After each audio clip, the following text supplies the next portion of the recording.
येऊनिया काळ बैसलासे उसा झाकी तो शिकैसा डोळ्याता वाचे नारायण वदे तू सादर काळपास साचार चुके जेने। प्रस्तुत प्राप्त प्रसंग निवडलेला अभंग विश्वमान्य विश्वभूषण विश्वाधिकार विश्वप्रिय शांतीब्रह्म नाथबाबा यांचा प्राप्त प्रसंगी निवडलेला अभंग। विठाला प्राप्त प्रसंगी निवडलेला अभंग माझ्या शांतीब्रह्म एकनाथ महाराजांचा आहे। या अभंगाद्वारे महाराज नमूद करतात, काळ हा प्रत्येकाच्या उशाला बसलेला आहे। येऊन या काळ बैसलाशे उसा, प्रत्येकाच्या उशाला काळानं आतापर्यंत कोणाचंच उस सोडलेलं नाही। 7 लोक हे चिरंजीव आहेत म्हणून यांचा आणि काळाचा काही संबंध नाही। 8वी एकच व्यक्ती अशी जन्माला आली, त्या व्यक्तीचं नाव श्रीमंत श्री जगद्गुरु तुकोबर आहे। काय क्रांती केली मृत्यूच्या स्थितीमध्ये, कलीच्या काला माझे अद्भुत वर्तविले, मानव देह घेऊन निज धामा गेले, निळा मने सकल तातो शविले, जय जयाजी सद्गुरु स्वामी तुकया दातारा, तारक तू सकलाचा जीवनग सोयरा, स्वामी तुकया दातारा, तारक तू सकलाचा जीवनग सोयरा। निळोबाराय सांगतात, अत्यंत फार मोठा बदल केला तो तुकोबरायने। बाकी प्रत्येकाच्या उशाला काळ आरूढ आहे, थोडा विको कमी करा। काळ 5-4 गोष्टीनं दिसत नाही। एक ज्याला सत्तेचा मद आहे, पदाचा मद ज्याला आहे, तो एक बाकी गोष्टीमध्ये आंधळा होत असतो, त्याला काळ दिसत नाही। एक दुसरी गोष्ट, ज्याला याचा जास्त गर्व आहे त्याला एक काळ दिसत नाही। 2 आणि मग आता काहीला रूपाचा अभिमान असेल, त्याच्या अभ्यासाचा अभिमान असेल, मला असा गाथा पाठ आहे, मला ज्ञानेश्वरी पाठ आहे, मला शास्त्र पाठ आहेत, मला पुराण पाठ आहेत, मला संस्कृत जास्त येते, हे असे जे गंडलं अंगाला चिटकून घेतले की काळ दिसत नसतो। काळ न दिसण्याचे कारण एक अहंकार आणि दुसरा काम। कामानं तर शत्रू पण कळत नाही। विठाला विठाला विठाला। महाराजांनी सांगितलं, बाबा तुझ्या उशाला काळ बसला। जी महाराज, लक्षात आलं नाही, काळ उशाला होता पण दिसला नाही। आता लक्षात घे राजा, काळ उशाला आहे। महाराज आता करावं काय, तो बाजूला जाईल का? शांतीब्रह्म एकनाथ महाराज म्हणतात, काळ बाजूला जातच नाही, फक्त फरक इतका आहे, तू आता भजन कर, तो तुला सोपा जाईल। वाचे नारायण वदे तू सादर, काळ पास साचार चुके जेने। भजन केल्यावर मरण चुकते असं डोक्यातलं काढून टाका। फक्त भजन केल्यावर अधोगती चुकती। भजन करणाऱ्यांना सद्गतीला नेतो आणि भजन न करणाऱ्याला अधोगतीला नेतो, इतका फरक आहे। मरावा तर प्रत्येकाला लागतंय।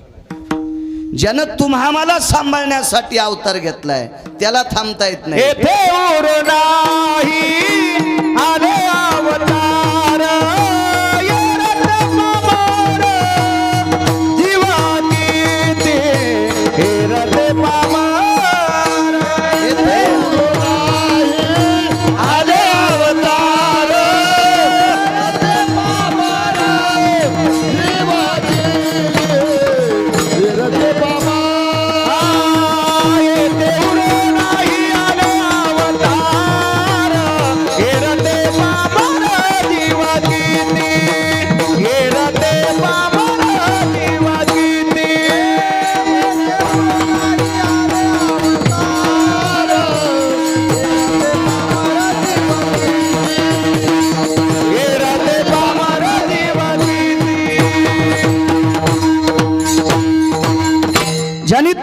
मला सांभाळण्यासाठी अवतार घेतलाय, त्या पंढरपुरातल्या मालकाला सुद्धा जीवदशेला आल्यावर मर्यादा आहे, त्याला थांबता येत नाही. आपण कोण्या झाडाची पाला आहेत.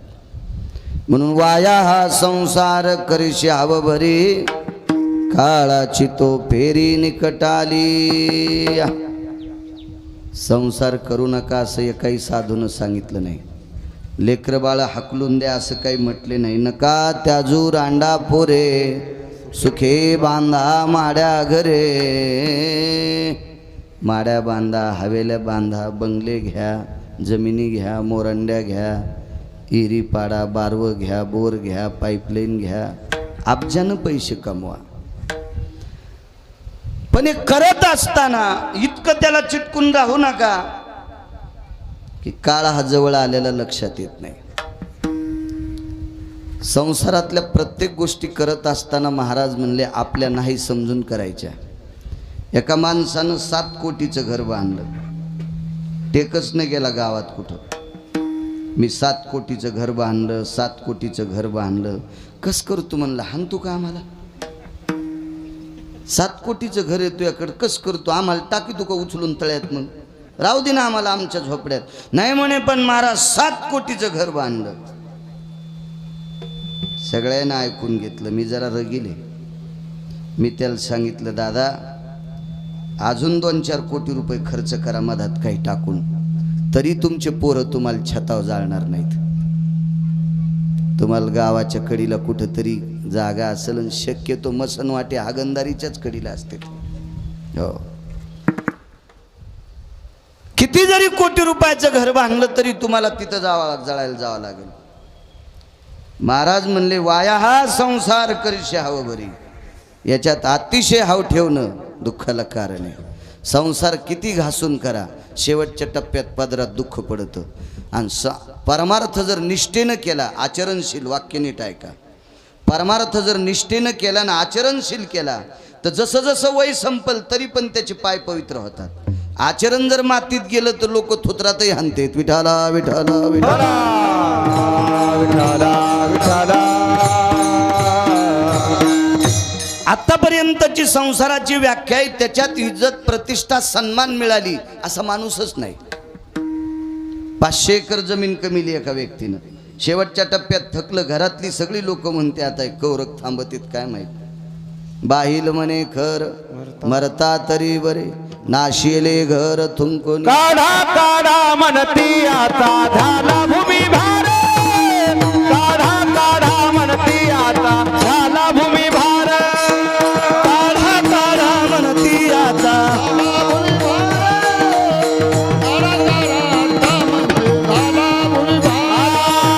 स्वजनानी गोत्र ऐसा करीती विचार, काढा काढा म्हणती याचा झाला भूमी भार.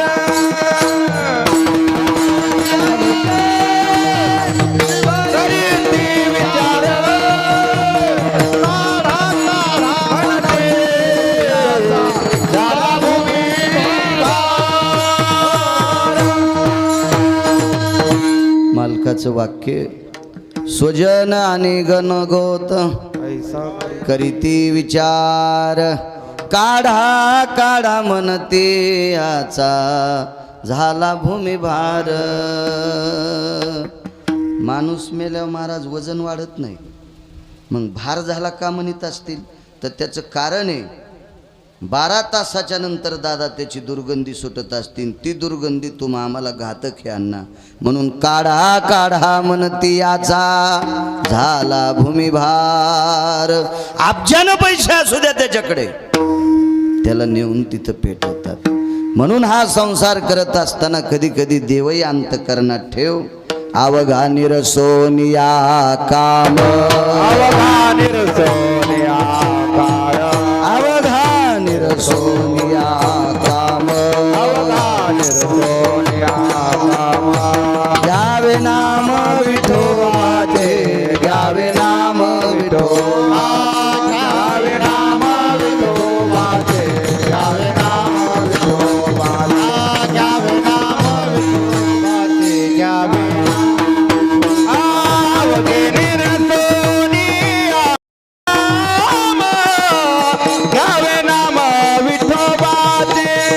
घ्यावे नाम विठोबाचे घ्यावे नाम विठोबाचे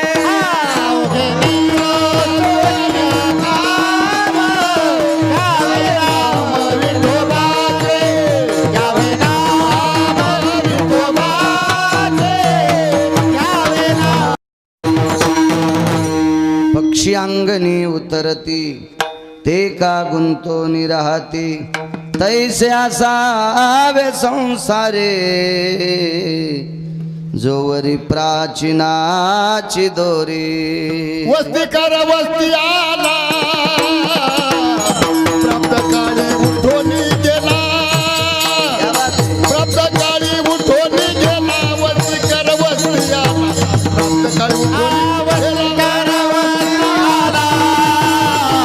प्राप्त काळी उठून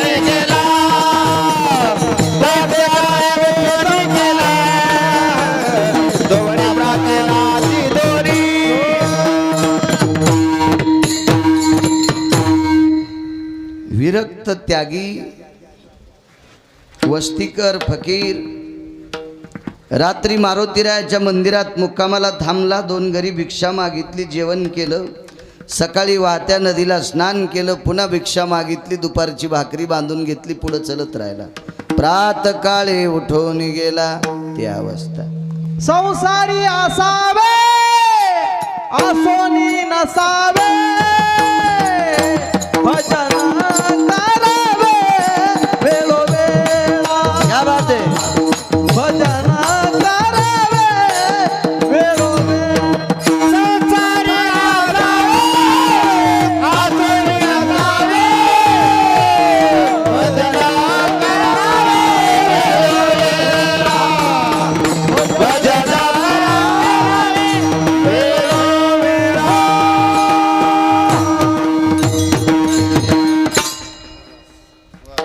वा, छान पुरावा दिला. एका बाईनं बाजरी वाळू घातली दारात. 9-10 चिमण्या त्या बाजरीच्या दळणावर बसल्या. टप टप टप टप चमचा 2 चमचे त्या चिमण्यानं बाजरी खाल्ली आणि पोट भरल्यावर झाडाच्या फांद्यावर बेळक्यात जाऊन बसल्या. शेजारीन डबकं घेऊन जात होती गावखराला.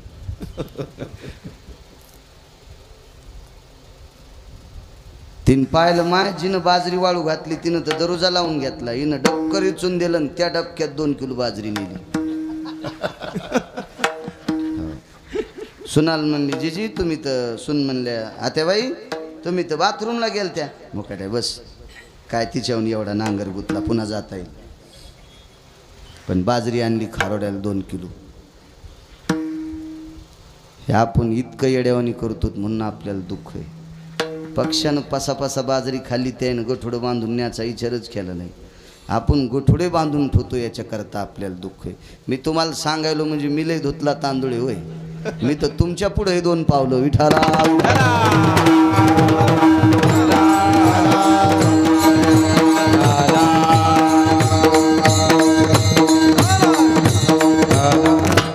हेच आहे ना संसारात. माणूस सर्दीच्या गोळ्या घेतो, सर्दी राहा म्हणून संध्या दुपाराचीचा खाते. डॉक्टर खाल्ला तरी त्याची सर्दी कशी राहील. आपण पथ्य पाळतच नाहीत ना, भानगडती. म्हणून वाया हा संसार. नाथ बाबा म्हणले अत्यंत वाया आहे. हा साधा सोपा सरळ अभंगाचा अर्थ झालं कीर्तन. मोठ्या श्रद्धेने, मोठ्या अट्टहासाने, मोठी कैलासवासी, सत्यलोकवासी, गोलोकवासी, वैकुंठवासी दिगंबरराव नामदेवराव डाके सगळीजण त्यांना मामाच म्हणायची. आदरणीय वैकुंठवासी डाके मामा हे विश्वात्म्यात विलीन झाले. उपजल्या पिंडा मरण सांगाते या अनुषंगाने त्यांना इहलोकातली यात्रा सोडावं लागली. प्रत्येकाला जावं लागते. आयुष्याची मर्यादा संपली. ब्रह्मांडाच्या मालकानं दिलेला जो आयुष्याचा बॉन्ड होता महाराज, तो बॉन्ड संपला, तारीख संपली, निघून जावं लागते. एक जणाने विचारलं, ज्याला आयुष्य दिले त्याला कळत नाही, यमाला कसं काय कळतं? त्याचंच तर नाव यम आहे. खात्यावर पैसे किती आहेत टाकणाऱ्याला कळत नाही, पण ATM कार्ड मशीनमध्ये घातलं की फेकून देत आहे. 7,000 टाकलेस 2,000 खात्यावर येतं. त्या मशीनला कळतं याच्या खात्यावर किती पैसे आहेत, तसं यमाला कळतं याच्या खात्यावर आयुष्य किती आहे. एकालाच विचारलं का हो महाराज अशी यमाची संख्या किती आहे? म्हणलं मोजकी आहे माहीत. मग इतक्या माणसाचं आयुष्य जवळ आले त्यांना कसं कळतंय? पंढरपुरातला देव इतका चतुर आहे, त्यानं प्रत्येक माणसासोबत 2 गडी ठेवलेत. चित्रगुप्त भय व्यालाक्षायाम गुप्तेषु भय सकल स्थिता चित्रांगदे भय सर्वानां गुप्तेषु फल जयो नाम.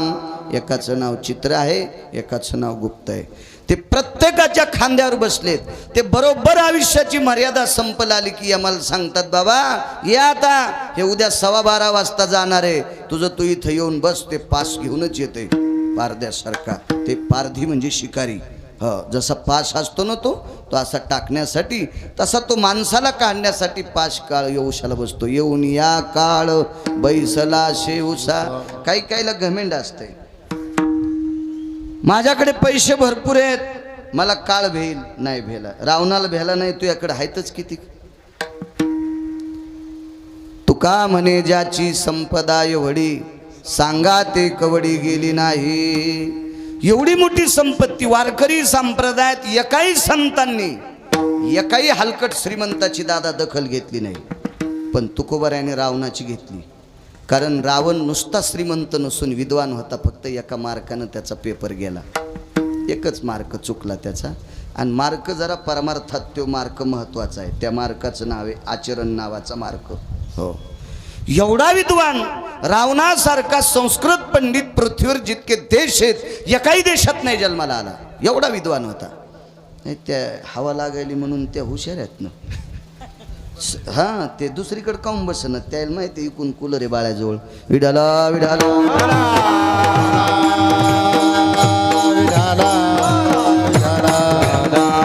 एवढा विद्वान रावण, त्याच्या विद्वत्तेला पार नाही. त्याच्या विद्वत्तेला प्रसन्न होऊन भगवान शिवशंकरांनी सोन्याचं गाव त्याला दान दिलं, देऊन टाकलं. इतका विद्वान. श्रीमंतीची व्याख्या सांगायची तर जिथं तुकोबाराय आवाक्याच्या पलीकडे बोलतात त्या अर्थी त्याची श्रीमंती किती मोठी असेल. त्याचा परिवार सांगायचा झाला तर 80 सहस्र सुंदरा कामिनी माझी मुख्य राणी मंडोदरी. 80,000 बायका होत्या, 1,00,000 पुरं होते, 1,25,000 नातू होते. सासरे 80,000 होते. सासा नाहीच सांगता येणार महाराज. सासा कशा सांगता येतील? ज्याच्या जावायनं एकट्यानं 80,000 केल्या. मग रावणाचा सासरा 4-4, 10-10 तर करीतच असेल ना. म्हणून सासरे सांगता येतात 80,000, बायका 80,000. पण सासा किती असतील अजून आकडा नाही सापडला मला. सापडलं पुन्हा कधी योग आला तर सांगेल कीर्तनात. एवढा मोठा श्रीमंत, त्याला दुपारा हाणलंय, त्याला दुपारा हाणलंय. तर आपल्याकडे श्रीमंती आहेच किती, किती श्रीमंती. असं सप्ताह चालू होता एक मोठा, आणि त्या सप्त्यामध्ये 10-15 हजार लोक रोजचे जेवत होते. येऊन या काळ बैसला शिवसा. 10-15 हजार माणसं रोजचे जेवायचे. सप्ताह 50 वर्षापूर्वीचा असेल. आता काय, आता लय मोठाले सप्ते. फक्त सप्त्याची खोली नाही, रुंदी जास्त आहे. आणि विहिरीमध्ये पाणी किती परस आहे असं सांगितलं जायचं. ईद भरण गुडघ्या इतकं पाणी, त्यानं पाटाभर मका नाही झोपायची. 3.5 परस पाणी, 4 परस पाणी, दादा 5 परस पाणी. ज्या विहिरीची खोली जास्त आहे तिला किंमत आहे. रुंदीला काय करतं ते? घन 70 फूट रुंद आहे पण तीच भरच पाणी आहे, त्याला नाही. तशी रुंदी वाढली नुसती, खोली वाढायला पाहिजे. 10-15 हजार माणसं सप्ताहात जेवायला. निष्ठावंत लोक होते, सात्विक सदाचारी होते. आता 1-1 लाख लोक सप्त्यात जेवत असतील, पण ते सप्त्या करणाऱ्यानं पैसे कुठून आणलेत हे पहिले तपासायला पाहिजे. ज्याचे दुकानं दारूचे 14, देशी दारूचे ज्याला 14 दुकान आहेत, आणि त्यानं सप्ताह केला. आणि प्रत्येक कीर्तन म्हणला करबुनला कायच सप्ताह केला, कायच दानशूर आहेत. सगळ्या कीर्तन करायच्या बायका पटापटाच मेल्या.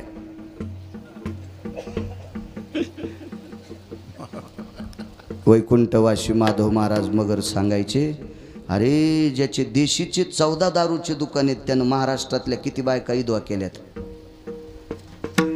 त्यानं वरचे ढकणं इकले तर वर्षात 2-2 सप्ते करीन ते मोठमोठाले. आणि त्याचं तुम्ही कीर्तनात जर वर्णन केलं तर तुमच्या बायका मरत्याल. निंदा अथवा स्तुती करावी देवाची, कीर्ती मानवाची वर्णू नये किंवा गाऊ नये. इतराची स्तुती आम्हा ब्रह्महत्या, इतराची स्तुती आम्हा ब्रह्महत्या, इतराची स्तुती आम्हा ब्रह्महत्या, इतराची स्तुती आम्हा ब्रह्महत्या. त्या एका पांडुरंगा, पांडुरंगा एका वाचून त्या पांडुरंगा. एकाची स्तुती आम्हा ब्रह्महत्या, एका त्या पांडुरंगा वाचोनिया, एका पांडुरंगा वाचोनिया. अनेकाची स्तुती आम्हा ब्रह्महत्या, एका पांडुरंगा, एका पांडुरंगा वाचोनिया. रोजही कधी कधी नालायकाला चोंबाळावं लागतंय, पण मर्यादेत चोंबाळायचं. जेवताना लोणचं किती घेते? एखादी फोड. पण जितकं वरण तेवढं वाटी भरून लोणचं घेतलं, सर्दी होईन न सुंबळ्या इतकं खात नसते. करायचं वर्णन बुका लावतो म्हणून पुका कौरव बी त्याला चोंबाळायचं. त्यानं केलेलं पाप आपल्या बोखांडीवर बसत असते. तो काळ होता निष्ठावंत लोक, स्वातंत्र्याच्या मागे पुढचा काळ, त्या काळात चालत असलेला तो सप्ताह. त्या सप्त्यातला 3रा दिवस येऊन या काळ बैसला शिवसा सांगतोय. सोडच नाही काळान चांगल्या चांगल्या. 3ऱ्या दिवशीचा सप्ताह, 3ऱ्या दिवशीचे कीर्तनकार 10-10:30 वाजता आले. कीर्तनकार गाथ्याचं भजन 11-11:30 सुरू झालं. ते कीर्तनकार महाराज गाथा भजनात उभे होते. डुलून नाचून गाथ्याचं भजन केलं. त्याच पंक्तीला पंक्ती बसल्याबरोबर मंडपातच ते जेवायला बसले. जुनी माणसं चांगली होती, अधिकारी होती, निष्पाप माणसं होती. जेवली पंक्तीला. ती पाकिटं घेऊन हॉटेलला जेवत नव्हते. ते जेवावं लागन ना. आपण जर दुसऱ्या राज्यात गेलो, कुठं यात्रेत गेलो तर खावं लागन. आपली का सासरवाडी आहे का तिथं?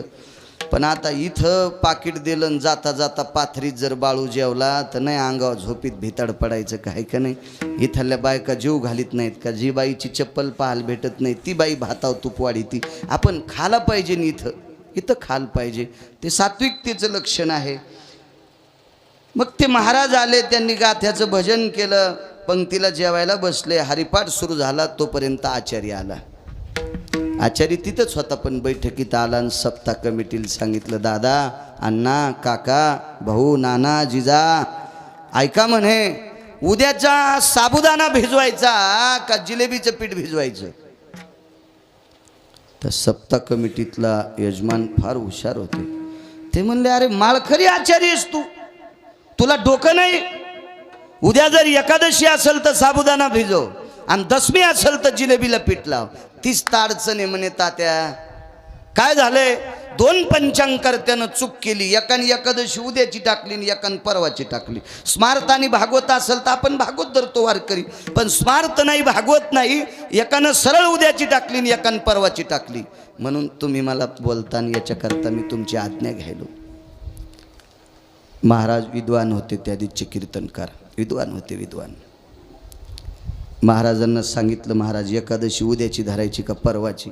म्हणले 8 दिवस झालं माझ्याही डोक्यात घोळ फिरायलाय, उद्याची धराव का परवाची. माणसानं निमूटपणे म्हणलं पाहिजे, दादा हे आपल्याला कळत नाही. हो, आणि जी गोष्ट कळत नाही ती अंगावर घेतली की उगच गंडल येतं ना. मग ते गंडल 18-15 दिवसाला फुटलं की 2-2 महिने धोत्र खराब करीत. गणलं का सोपे असतात का ते? गळ्याला आल्यावर मान फिरू दे ना, बगलात आल्यावर हात फिरू दे ना, आणि मांडीला आल्यावर बसू दे ना. कुठलेच गणलं कामाचे नाहीत. त्या महाराजांनी सांगितलं, मला काही एकादशी उद्याची का परवाची निश्चित सांगता येणार नाही, पण एकादशीचा मुख्य पर्व काळ कोण्या दिवशी सांगणारा पंढरपुरात एक महात्मा आहे. येऊन या काळ बैसला शिवसा सांगतो. कोण आहे ते महात्मा? त्या महात्म्याचं नाव आहे चातुर्मासी महाराज. जा म्हणे त्यांच्याकडे. आचार्य म्हणलं, या जाऊन बाबा, मला काय तुम्ही सांगितलं तर साबुदाणा भिजितो, नाही तर जिलेबील पीठ भिजितो, तुम्ही म्हणताल ते. गेले 4-2 लोक. कर्मणो गहनो गती नशीब यांचं असं. महाराजच गैरहजर त्या दिवशी दादा. महाराजच नाही. त्याचा आश्रम झाडणारा एक साधा वारकरी होता. गळ्यात तुळशीची माळ, बिचारा साधा. आश्रमाची झाडझूड करायचा, महाराजांचं भजन कीर्तन ऐकायचा, सतरंजा झटकवायचा, काय जे वाट्याला येईन ते काम करायचा. आणि जे भेटेल ते कळणा, कोंडा, आंबड्या वगैरे तिथं तो खायचा. आल्याबरोबर एवढाली प्रतिष्ठित माणसं आले. त्या काळामध्ये 50 वर्षापूर्वी 10-15 हजार लोक जीव घालणारे काय सप्ताह करणार काय साधी लोक असतील का? ती अधिकारी माणसं. बसायला टाकलं, पाणी दिलं, शमकुशल विचारलं काय काम आहे? काय नाही म्हणे. महाराज कुठे आहेत? परगावी गेलेत. कधी येतील? सांगत नाहीत ते. आपण कशाला नौकरांनी विचारायचं मालक तुम्ही केव्हा येणार आहेत म्हणून? काय नाही विषय. काय काम आहे? काय नाही म्हणे. एकादशी उद्याची का परवाची? ते म्हणले मग पंचांगवाल्याला विचारा ना. ते नसतं घोळ केला म्हणजे सगळा. होय देव बाबा. एकान टाकली उद्याची आणि एकान टाकली परवाची. कोणीच पुन्हा माघार घ्यायला तयार नाही. ते म्हणलं आपण अभ्यास करून टाकली. दुसऱ्या दिवसा म्हणला मी का गोट्या खेळून टाकली का? मी बी गणित केलं. करण, बव, पळ, निमिष, लाघवी, संवत्सरा, यत भासे, आवर्तो, आवर्तम, निधियम, परा, भाषा, मांगल्य, स्मृती, निमिषता, लाघवी, कळा, सूत्री, आर्णव, मिमध्ये आणि भय भाषा. या सगळ्या गोष्टीची पराकाष्ठा काढून मी एकादशी परवाची काढली. एकानं सांगितली मी आजची काढली. ऐकायला कोणी तयार नाही. मग तुमचा विश्वास कोणावर आहे? चातुर्मासी महाराज सांगतील त्या दिवशी एकादशी आम्ही धरू. वैकुंठवासी वक्ते बाबा सांगायचे हा निर्वाळा. मग आमचे महाराज सांगतील त्या दिवशी तुम्ही एकादशी धरताल का? हो. मग नसू द्या, तुमचं काम झालं. कसं काय झालं म्हणले काम? इथं सांगायला कोणी एकादशी कोण दिवशी धरायची म्हणून? अहो हे आमच्या महाराजाचं कुत्र सांगतं एकादशी कवा धरायची. काय डोकं खराब झालं का म्हणले याचं? आमचा विश्वास महाराजावर आणि हे म्हणतोय कुत्र सांगतंय. अहो दादा राग मानू नका. मी गरीब माणूस आहे, झाडून काढणार आहे. असं समजू नका मी मूर्ख आहे म्हणून. पण आमच्या महाराजावर तुमचा विश्वास आहे ना. मग आमचे महाराज पंचांग पाहत नाहीत, कॅलेंडर पाहत नाहीत, कोणाला विचारित नाहीत. ज्या दिवशी कुत्र सकाळी 3 वाजता भाकर खात नाही त्या दिवशी महाराज एकादश धरते. अरे म्हणले अवघडच पुढे.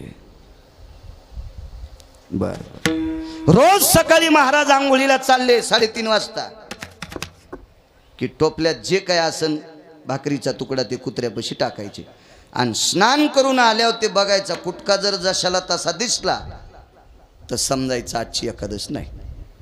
आणि कुटका त्यानं खाल्ल्याला असला की समजायचं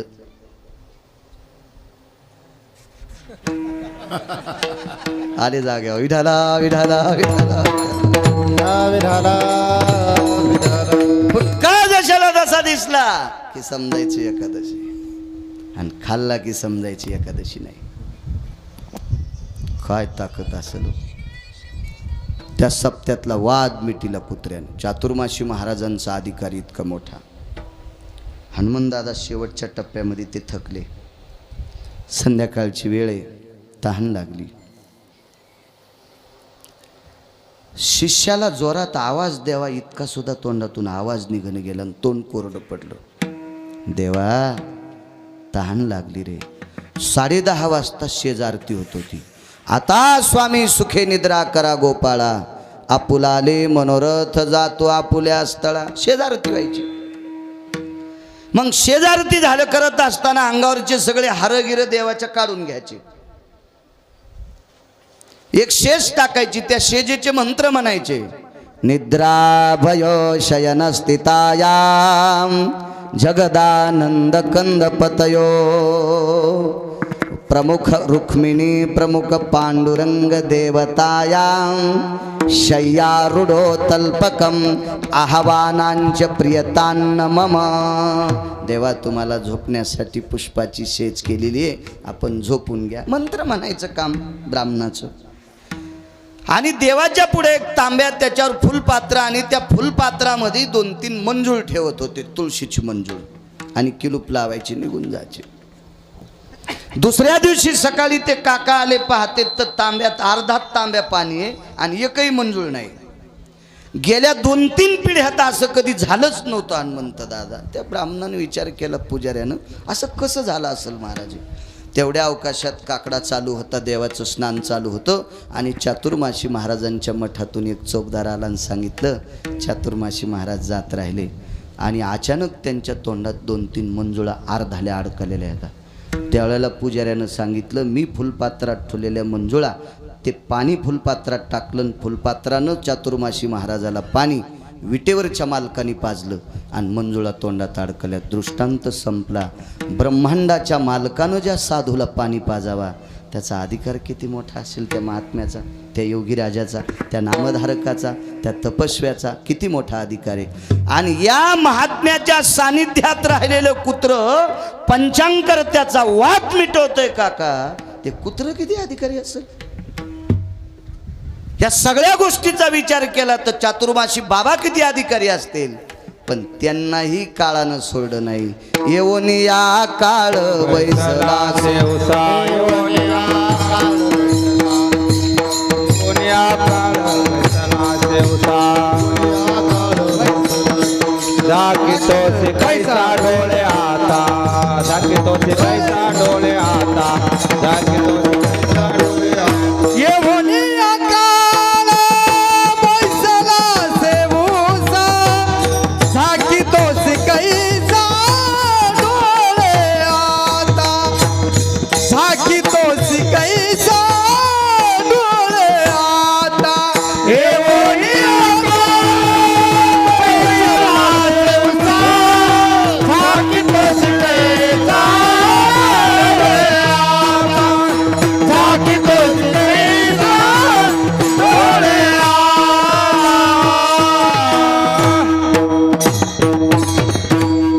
मग एवढी मोठी चातुर्माशी बाबा त्यांच्या जर उशाला काळ बसून हे लोकातली यात्रा त्यांची संपतोय. डाके मामा गेले असतील, आपल्याला निमूटपणे सहन करावं लागेल. परमार्थिक होते. मला वाटतं एकदा माऊंद्याच्या कार्यक्रमाकरता बी डाके मामांनी मला आमंत्रित केलं तर त्यावेळेला माऊंद चारीधाम करून आले. आणि कालच्या वेळेस रामराव भाऊ काळे सतत संपर्क करत होते. योगा आला छान, चला म्हणलं. या टोकाला गेलेली परमार्थिक क्षेत्रातली माणसं जातात तर 4-2 अभंग पाठ करणाऱ्यांना अंगाला गंडल लावून घ्यायचंच नाही. मला कसा यम नेईल, शक्य नाही, ते शक्य नाही. लय हुशार माणसं. मी मगाशी बोलून गेलो, रावणासारखा चतुर कोणीच नव्हता. विद्वान होता, चतुर होता, चाणाक्ष होता, मायावी सुद्धा होता. मायावी सुद्धा होता रावण. रावणाला कपटीच्या व्याख्यातून बाजूला काढलं, पण रावणाला काम चिटकलता. काम काम काम आणि कामामुळं रावण मातीत गेला. नाहीतर खरं जर विचार केलं तर रावण कपटी पण नव्हता. काम शिल्लक होता त्याच्याकडे. एवढा विद्वान रावण, एवढा विद्वान. रावणाने 127 विद्वान हस्तगत केले. 127. रामायणात नाही बघायचा, दुसरे पुराण बघायचे, मग त्याच्यात सापडेल. तुम्ही रामायणीच कितान पुन्हा म्हणताल गिरगावचा बाळ्या काही बघ तू बापा, असं नका. उग दगड हांजाव नका दुसऱ्याला. कधी कधी आपल्या विरोधात फिरत असते ते. योग असा आला 127 विद्वान. त्याच्यापैकी एक विद्वान होता तत्वकुंभ नावाचा विद्वान महाराज. त्याचं नाव होतं तत्वकुंभ. काय नाव गोड आहे, तत्वकुंभ. कुंभ म्हणजे कलश, तत्वानी भरलेला कलश.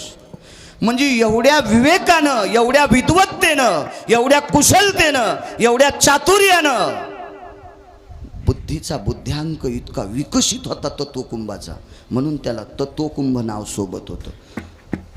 त्रेतायुगामध्ये, त्रेतायुगात जी नावं होती का, ती शरीराच्या लक्षणावरून नावं ठेवल्या जायची. पुष्पदंत नावाचं वानर, सात्विक फुलातला एकही सुगंध नव्हता की जे त्याच्या दातातून येत नव्हता, म्हणून त्याचं नाव ठेवलं हनुमंतदादा पुष्पदंत. सुगंधी फुलांचा सुगंध येत होता, पुष्पदंत याच्याकरता. हो. तंबाखू खाऊन जर चाल म्हणायला आला आणि त्यानं जर अभंग विचारला तर घंटाभर सांगताच येत नाही. हो, त्याच्या वासानं कीर्तनकार मरुनी म्हणजे बरं आहे एखादा. लय काय काय येडगळ बाबा. खरंच लायकी नाही. माझं मत हे पक्वादे असेल, कीर्तनकार असेल, रामायणकार असेल, भागवतकार असेल, गायक असेल, तंबाखू खात असेल तर त्याचं 10 पिढ्याचं पापूत आलं समजायचं. नक्ता व्यसनाधीनो जाय हे अध्यात्म भयो शास्त्रा प्रकाहा पितरो भयो तृप्तो रुसुष्टोती नयजना नैवम गांजा कसम लिखितम. हे काय गांजा फुक्यान लिहिलं का त्याचे पितर रुष्ट होत असतात. रुष्ट रुष्ट. कारण का देवाचा आपल्यावर विश्वास आहे आणि म्हणून जनतेचा सुद्धा विश्वास आहे. महाराज सांगल ती दिशा. हो, बाकीचं कोण पाहिलं पण ह्या काही काही गोष्टी करायच्या नाही. भागवतकार इंटरव्हलमध्ये स्टेजच्या मागं जाऊन बिडी वाढायलाय. अरे तू जाळी तू का मंडप भागवत्या माणसं जळते ना नालाय का. तू बिडी वाढल्यावर कसं ऐकायचं तू भागवत. लय काही विचित्र. परवाला एक जण कथाकार आले आणि ते पोरग म्हणलं त्यानं 2300 रुपयाचं मेकअपचं सामान आणायला लावलं. गळ्यात शपथ मी सकाळच्या मरण खोटं बोलत असेल तर. हो, तो सांगणारा माणूस मला म्हणला 2300 रुपयाचं मेकअपचं सामान. म्हणलं हे मागच्या जन्मात स्टेजवर नाचणारी बाई असेल आणि मागचं काही त्याचं राहिलं शिल्लक म्हणून आता भागवत सांगताना पण लिपस्टिक लावूनच चाललाय. वक्ते बाबा सांगायचे दर्पणो भयस्थिती पुरुषास्ततेवच एकम विद्या त्रियो द्विविधा भय भाषा नैवम दर्पणो अर्चिता. फार काय झालं तर 3दा आरशा पुढे जावा पुरुषानं. माणूस जर दिवसात 20 बाऱ्या भिंगा पुढे जात असेल तर समजायचं त्याच्यात बाईचा अंश आहे. विठाला विठाला.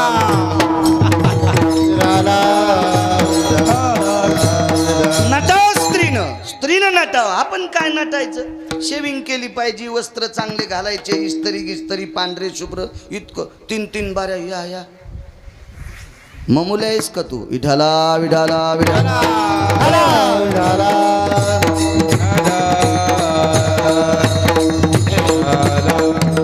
विद्वान तत्व कुंभ रावणानं हस्तगत केला. रावणानं त्याच्या हाताने दादा 14 विमानं तयार करून घेतले. 14. आता वरी किती असतील काका त्याचं काय मेळ नाही.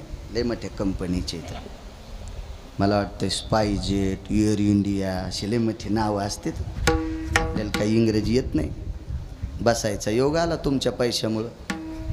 माणसानं खरं बोललं पाहिजे आहे का नाही. आपली विमान पुसायची लायकी नव्हती पण ज्ञानोबाराय तुकोबारायच्या नामामुळे एरवी आपल्याला कोण पुसलं असतं उत्तरेश्वर. एरवी तरी पुसे कोण पावे देवासाठी मान पावे देवासाठी मान पावे देवासाठी मान. एरवी तरी पुसे कोण पावे देवासाठी मान पावे देवासाठी मान पावे देवासाठी मान. एरवी तरी पुसे कोण पावे देवासाठी मान पावे देवासाठी मान पावे देवासाठी मान. एरवी तरी पुसे कोण पावे देवासाठी मान पावे देवासाठी मान पावे देवासाठी मान. कोणी विचारलं असतं. मी ज्ञानोबाराय तुकोबारायचं नाव घेतो म्हणून पितळे बापूंकडे दरवर्षी असतो त्रयोदशीला काल्याला. हनुमान दादा मी कलेक्टर झालो असतो तर पाय कोण पडलं असतं. सुटकेत दिली असती खालून म्हणले असते कलेक्टर या सही कर घे इतके पैसे पण कर सही या फॉर्मवर असं म्हणले असते. पाय कोण पडलं असतं नाही. म्हणून एकाही वारकऱ्यानं असं म्हणायचं नाही मी लय विद्वान म्हणून लोक पाया पडते. तू याच्यातून बाजूला सरक तुला बायको पण थुतरीत आणीन. कोण विचारत असतं आपल्याला. एरवी तरी पुषे कोण पावे देवासाठी मान. देवासाठी मला खुर्ची आहे. देवासाठी मला तुम्ही पुढे बसलात नाही तर कोणी विचारलं असतं. लय लोळायले श्रीमंत त्याला गोचड चिटकनत अंगाला. विठाला विठाला विठाला.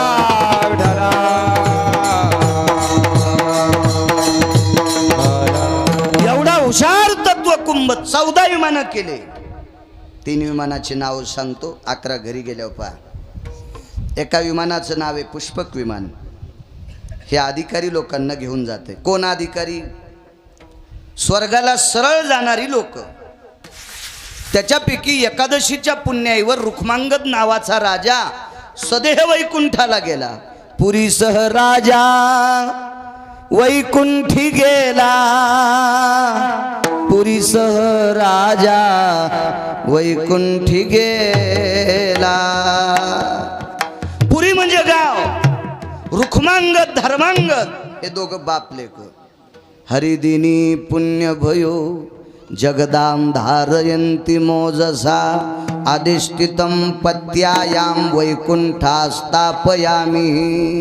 पुरीसह वैकुंठाला पुष्पक नावाच्या विमानात तो गा धैर्य सागरू जाळीला तयाने संसारू. रांढेसी माता उच्चारू भिक्षा पात्र धरियले करोनी कामाची कुरवंडी नामकंठी हृदय पेरे.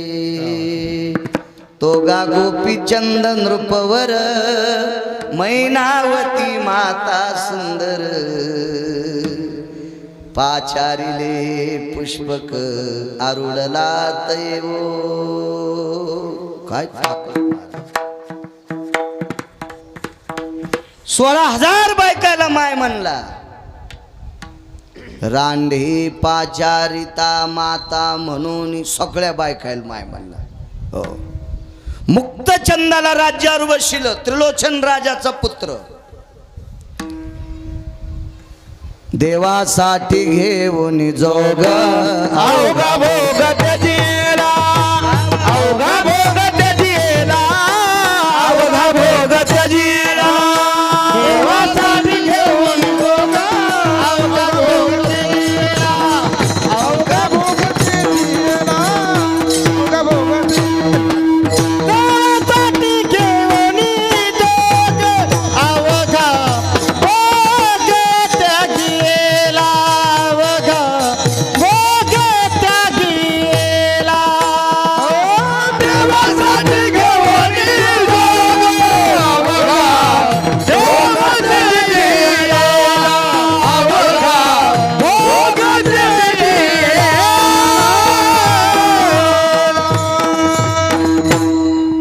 तो गोपीचंद राजा विमान नेण्यासाठी आलं. ते पुष्पक नावाचं विमान. विमानात बसले.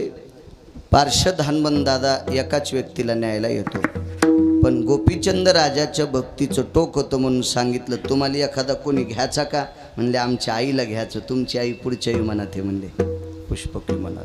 अण्णा एवढा अधिकारी. हे एक विमान. दुसरं कामग नावाचं विमान आहे. येऊन या काळ बैसला शिवसा. उदाहरण क्रमांक 2. कामग नावाच्या विमानामध्ये रावण मारल्याच्या नंतर सीताई साहेबांनी प्रभू रामचंद्र शरयूच्या तीरापर्यंत गेले. अयोध्येत नाही गेलं बरं विमान. आहा, मर्यादा आहे प्रभू रामचंद्राला. कारण ज्या केवटाच्या नावेत बसून नॅग्रोंदर वृक्षापासून उठले, नावेत बसले आणि शरयूच्या इकडच्या तीराला आले, त्या केवटानं सांगितलं वापस आल्यावर माझ्यात नावेत बसून पलीकडे जायचं. 14 वर्ष 27 दिवस काट्या पत्त्या केवटन कोणाला नावात बसूच दिलं नाही. त्र्यंबकराव बसूच दिलं नाही. काय त्याग असेल तरी आमचे सांगतात आता ऐका बर का. काय ते कामग विमान विभीषणानं दिलं बरं का. आणि त्या कामग विमानामध्ये प्रभू रामचंद्राने सीताई साहेब बसल्या. आणि ते काय विमान सनसन सनसन करीत अयोध्येत गेलं बरं का. वाचून सांग जाय रे माणसं मरते. तिरात भयत तियती अजर्वासो भयंजान भय जायन्ते. शरयू तटा भयास्थितायं कामग भययनि अरुणाया. कामग भययनि अरुणाया. कामग भययनि अरुणाया. शरयूच्या तीरावर ते विमान आरूढ झालं. या विमानाचं नाव कामग. आणि तिसरं विमान, त्या विमानाचं नाव होतं प्रभदत्त नावाचं विमान. 11 घरी गेल्यावर पहा. खपक्या मोबाईल आहेत तुम्हाला. त्या मोबाईलवर असं इचकिलं पुराण की ते तुम्हाला दाखित ते विमान दुसरं चीज खायले तुम्ही पण ते कसं दिसल आहे का नाही. चांगलं इचकायचं. लय काळ गोड आलाय. एकाही भजनी मंडळीला महाराजाला अभंग विचारायचं काम पडत नाही दादा. बटन दाबल्याबरोबर सगळी गाथे संतांचे त्या मोबाईलमध्ये लोड आहे. मयात नाही तर म्हणा माझ्या याच्यात 10-5 आपले बस झाले आपल्या कामापुरते. आणि मला काही चाल म्हणायची नाही ना बुवा आहे का नाही रविबुवा. त्याच्यामुळं आपल्याला काय आपल्याला जे पाठ आहे तो घ्यायचा का तिथून तशी सूचना येत नाही ना ह्योच घे म्हणून. हो तशी सूचना आल्या म्हणून तुझ्या म्हाताऱ्यालाच कीर्तन करायला लाव मी ऐकायला येतो. विठाला विठाला विठाला.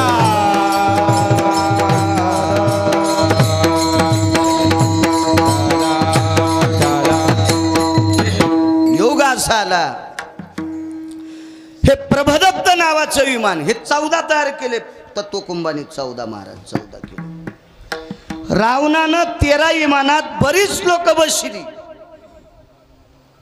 पण एका विमानात स्वतः पण बसला नाही. 6व्या क्रमांकाचा संन्यासी आमलेकर नारदाने विचारलं लंकेश हे विमान इतकं झाकून ठुलस याच्यात तुम्ही कधी बसले का नाही. म्हणले याच्यात लक्ष्मी बसवायची. काय म्हणले येड्यावानी करायला रावणा तू. आव जाऊ बोलला ते. अरे तुला कसं बोलून ते लय मोठा माणूस होता ना. काय म्हणले रावणा 80,000 बायका आहेत कशाला लक्ष्मी बसवायची.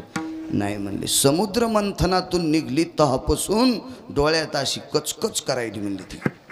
हो तिला एकदा ह्या विमानात बसवायचं. अरे नको म्हणले तुमच्या लोकांना शहाणपणा केला तर ते दारू पिऊन पालथे पडले राक्षस रावणाच्याच कुळातले होते ना ते. आणि कशाला तुम्ही विचार करता तिचा. नाही म्हणे इच्छाच आहे तिचेच पाय या विमानाला लावायचे अन्यथा कोणी बसू द्यायचं नाही. आणि योग आला दादा.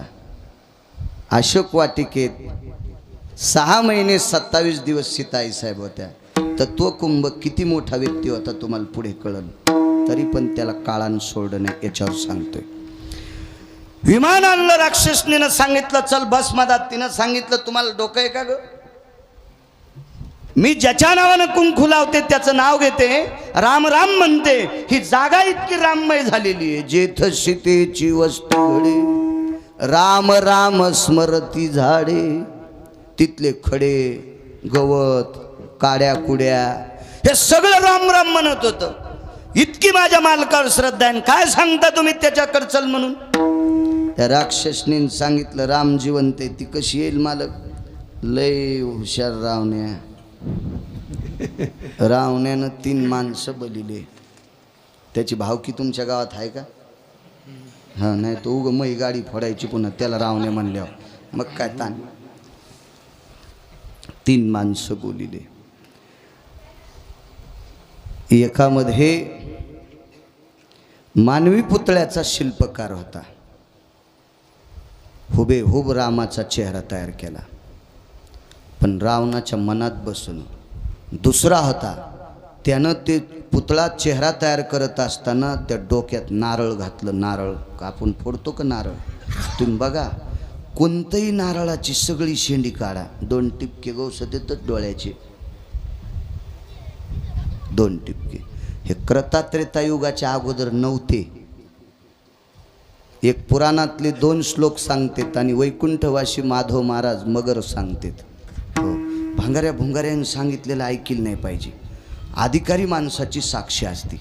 हो कीर्तन शक्यतो पाहुणी ग्रंथ करावे कीर्तन मग भीती वाटत नसते. व ज्याच्या खिशात 1-2 लाख रुपये आहेत का दिरे 20 किलो गुळ आणि 150च घेऊन गेला म्हणला 15 किलो गुळ द्या ते हानींना तोंड आहे का नाही. कसं शक्य. ही पुराणातली बादशाह लोक होती ती. माधव महाराज मगर म्हणजे पुराणातलं एवढं मोठं सखोल रत्न होते. मला असं वाटतंय असं जन्माला येणे आता शिल्लक आहे. विठाला विठाला विठाला.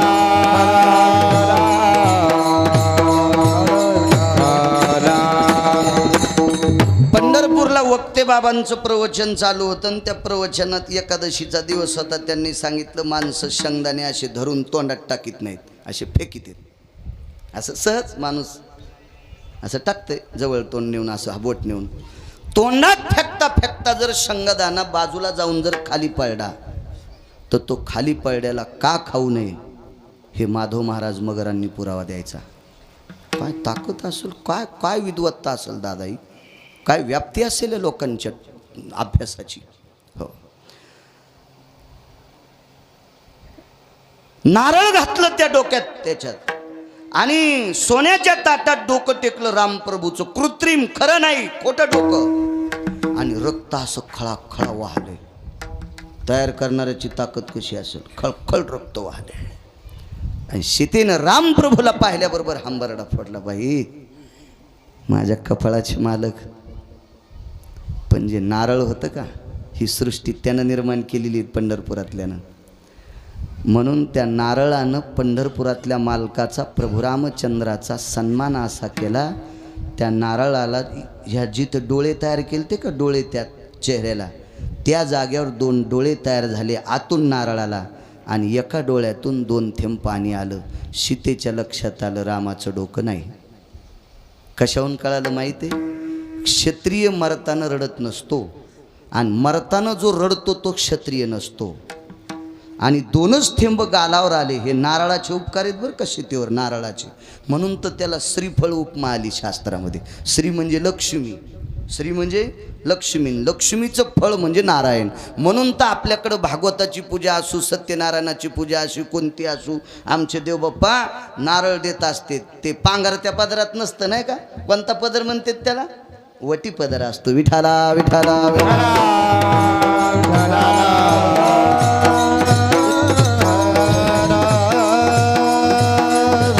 म्हणून त्याला श्रीफळ नाव पडलं. श्रीफळ, अजून 2 कारण आहेत श्रीफळ नाव का, पण कशाला सगळ्या गोळ्या एकखट्या घेतल्यावर रिॲक्शन येत असते. म्हणून शहाण्या डॉक्टरने एकच गोळी दिली पाहिजे. घाम गेली तर ऊन आहे, पुन्हा घाम याचा. असो, योग असा आला. डोकं पाहिल्याबरोबर राक्षसने सांगितलं, आता तुला बसायला काय हरकत नाही. नाही म्हणे, शंका आहे माझी. अगं काय शंका घेती, हुबेहूब रक्त पडायला लागले. असा माणूसच कोणी नाही, तो राम आहे. ठीक आहे. राक्षसनीनं सीतेला उचललं आणि त्या विमानात टाकलं. आईसाहेब बसत नव्हत्या. इतक्या राक्षसनीनं कवटाळलं तरी सुटू लागल्या, तरी पकडलं, पुन्हा सुटल्या, तरी धरलं, पुन्हा सुटल्या. शेवटी राक्षसनीची ताकद मोठी झाली आणि इतक्या हव्यासानं सीतेला उचलीत असताना त्रिजटा रडू लागली. आक्रोश करू लागली.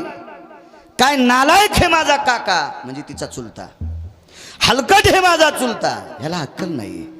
80,000 बायका असताना कशाला बाईवर बाहुबळ करायचं. रडू लागली. आणि विमानात सीता बसली की खत खत खत खत खत खत त्रिजटा हसली. ही त्रिजटा खुर्चीसाठी भजन करणाऱ्या भजनेची पोरगी होती. आपण बी त्याची आदित येत, आपण बी पाकिटासाठीच करतो ना. आपण कुठं लगेच त्याचे चुलतेच येत, आपण त्याच्यासाठीच करतो ना. 2 लोकांना बिभीषणाला महाराज म्हणलेत नाही. तुकोबाराय म्हणले, देवा तुला जे करायचं ते कर, पण मी बिभीषणाला महाराज म्हणणार. करी सीते देवा करी माझे सुखे, करी सीते देवा करी माझे सुखे, परमित्याती मुखे नमने संत, परमित्याती मुखे नमने संत, परमित्याती मुखे नमने संत, परमित्याती मुखे नमने संत. करी सीते देवा करी माझे सुखे, करी माझे सुखे, करी सीते देवा करी माझे सुखे, करी माझे सुखे, परमित्याती मुखे, परमित्याती मुखे नमने संत. परमित्याती मुखे, परमित्याती मुखे नमने संत. जुन्या बाईनं घातलेलं लोणचं 3ऱ्या वर्षी पाण्यात बुडून फोड चोखा ते गोडत लागतं लोणचं. तशा जुन्या म्हाताऱ्या.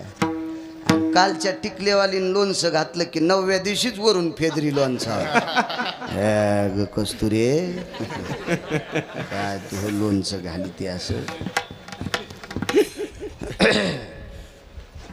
वय झालं तरी आवाजात गोडवा. ही तर मोठी लोक आहेत, त्याचा विषय नाही.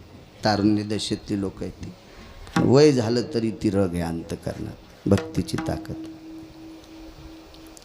करीशी तरी देवा करी माझे सुखे परिमित्यासी मुखे नमन. पण या तोंडानं मी बिभीषणाला संतन महाराज म्हणणारच नाही. भगवान म्हणले तुकोबर आहे, मी म्हणायलो तुम्ही कोणाला म्हणता, तुमच्याहून मला काय घे नाही. असेल तुमचा काही स्वार्थ याच्याकरता म्हणत असताल त्याला महाराज, पण मी म्हणणार नाही. तुकोबर आहे म्हणलेच नाही.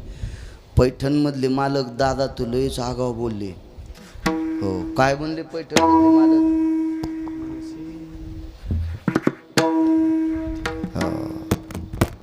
खाली येऊन बोलले पैठणमधले मालक बिभीषणाला, खाली येऊन. मनशी बिभीषण शहाणा परी तो महामूर्ख जाना, हरी तो महामूर्ख जाना. मनसी बिभीषण शहाणा हरी तो महामूर्ख जाना, हरी तो महामूर्ख जाना, हरी तो महामूर्ख जाना. मनसी बिभीषण शहाणा अरे तो महामूर्ख जाना. स्वार्थी तू. त्या बिभीषणाची मुलगी अशी खदखद हसली दादा. तर सीताई साहेबाच्या अंतकरणात शंका आली. टाकताना काय बोंबलू लागली, काय इवळू लागली, काय रडू लागली, काय डोळ्याला धारा लागल्या, काय छाती बडू लागली. नका ग टाकू सीतेला, थांबा ग, कशाला ऐकत आमच्या काकाचं, इतकी ओरडू लागली. आणि त्या विमानात टेकलं की खदखदच हसली. अशी शंका येते ना हो. सीताई साहेबाच्या मनात शंका आली दादा. म्हणल्या राक्षसनील सांगितलं बाई तुम्ही मला बाहुबळानं उचलून टाकलं ना, मला फक्त 5 मिनटं खाली उतरू द्या, मी मनानं विमानात बसते, तुम्हाला काही ताण देत नाही, फक्त मला एकदा हिची सोय पाहायची. कोणाची? त्रिजटीची. सांग तू एकदा रडली का आणि एकदा हसली का, तर तो कुंभ किती हुशार आहे आता कळल. म्हणे सीते मी कशा करता रडेन कशा करता हसले तुला सांगते, पण जरा बाजूला चल ना. ह्या राक्षसनी कारण कळाल्यावर पुन्हा रावणाला सांगते, त्याच्यामुळे तू बाजूला चल, गुप्त एकांतात बोललं पाहिजे. बाई का रडे सांगू.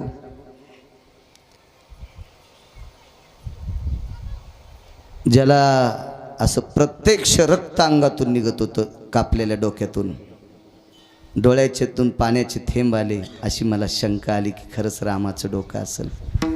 आणि रामप्रभूला तुझ्या मालकाला जर माझ्या काकानं खरंच मारलं असेल तर तुला जिंकायला काय वेळ लागत नाही. इतका विचित्र आहे माझा काका. अगं माझ्या काकानं भक्तीच्या बळावर ज्याचं भजन केलं त्याची बायकोच मागितली होती, शंकराची पत्नी, आणि दिल ती शिवजीनं, पण पोरग हुशार शिवजीचं. हो ते मानतात ना तुम्ही 10 दिवस, त्याच्या पुढं पती खेळतात पुन्हा. हो हे साधच समजित शिवजीच्या त्या पोराला. यायला वाटतंय आमचा बब्याचे कांते हो, त्याच्या जवळ पती खेळणं काय काय. अरे त्यानं रावणाच्या मुसक्या आवडल्या तर तू झोपीत कष्ट पेटीन, ते जरा हिशोबात राहत जा. लोकांना पैसे द्यायचे आणि त्या पैशाच्या बळावर गणपती पुढं पती खेळतात, झोपीत भिताड पडन अंगाव. याचा अर्थ अख्खं जीवन मातीत जाईल. सामान्य गणपती, आणि त्या गणपती बाप्पानं आईला सोडिलं. फार हुशार होते, फार हुशार तात्या. मग एवढा माझा काका विचित्र आहे. सीते तुला हस्तगत करूच शकत नाही कोणी. कशाला बोलती बाई.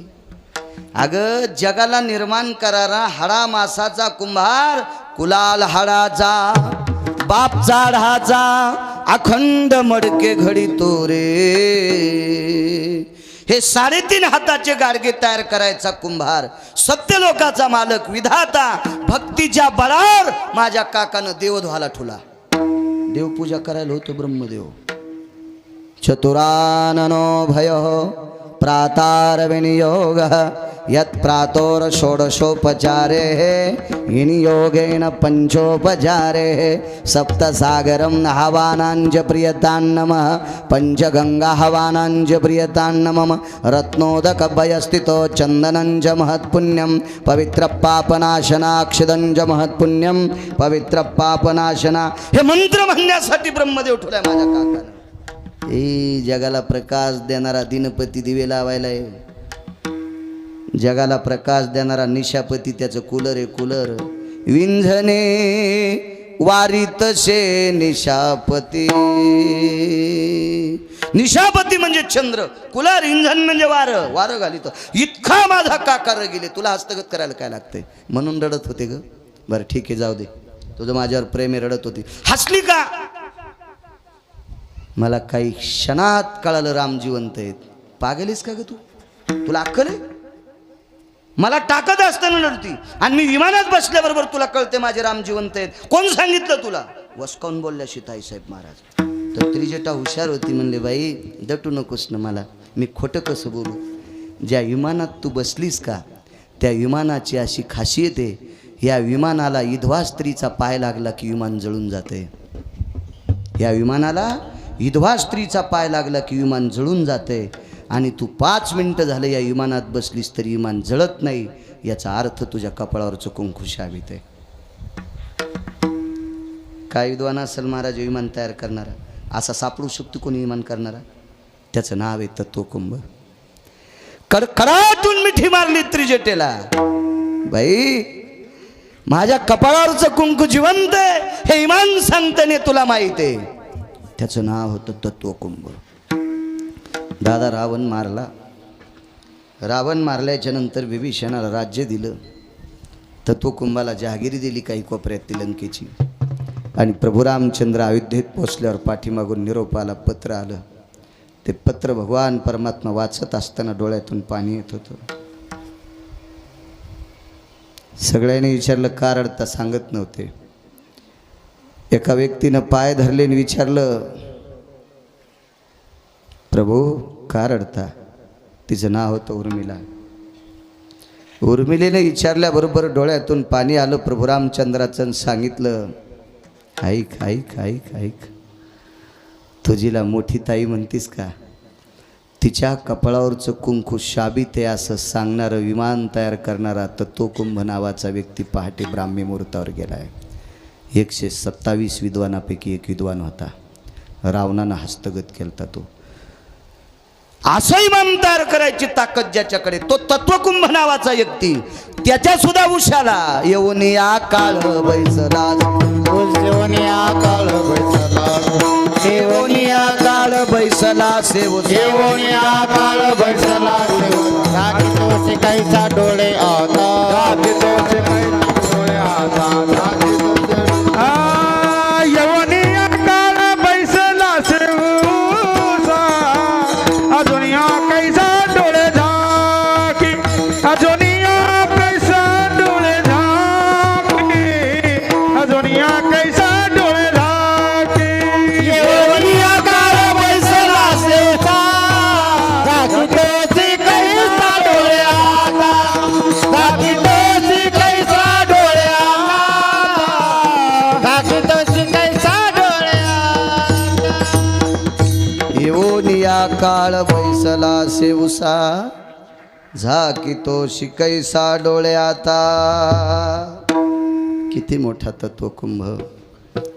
ज्याच्या बुद्धीचं टोक तपासित असताना विधात्याकडे तराजू नाही असा एवढा अधिकारी तत्वकुंभ जर जाऊ शकतो, दादा आपली काय कथा आहे. काळानं सोडलं नाही. ज्या दिवशी काळ उशाला बसत असतो, आयुष्याचा बॉन्ड संपला रे संपला की महाराज त्याच्याकडे एक कातर आहे,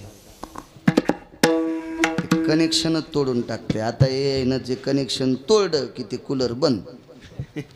तसं त्या यमाजवळ एक कातर आहे, शरीराचे आणि आत्म्याचं कनेक्शन तोडतंय.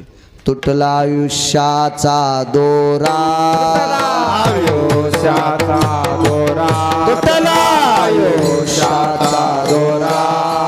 आयुष्याचा दोरा. येरवा उगा पसारा. येरवा उगा पसारा. वाऊ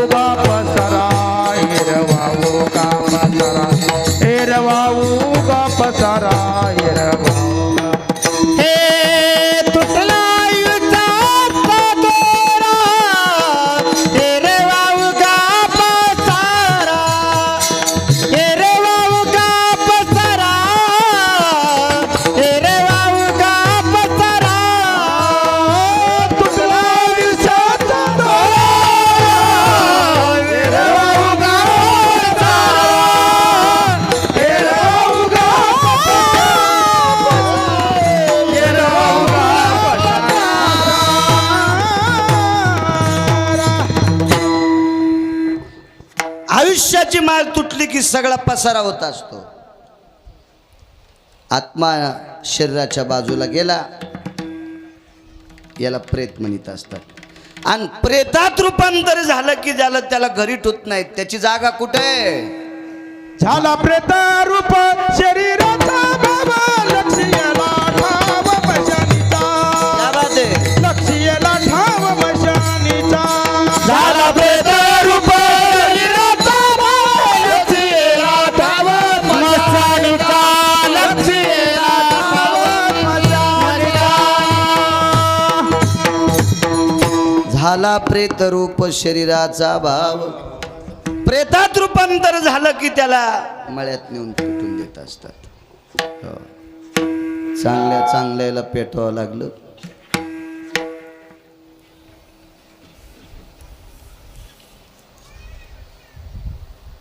स्वामी राम नावाची एक व्यक्ती होऊन गेली. राम शास्त्री नावाची व्यक्ती वेगळी, पेशव्यांच्या काळातली व्यक्ती होती. स्वामी राम नावाची व्यक्ती ही स्वातंत्र्याच्या अगोदर 10-12 वर्षाच्या काळातली व्यक्ती, फार अधिकारी व्यक्ती. हे स्वामी राम नावाचे संन्यासी महात्मे नर्मदेच्या तीरावर अनुष्ठान करता बसले. दुसऱ्या कडव्यात सांगितलं होतं, वाचे नारायण वदेतु सादर.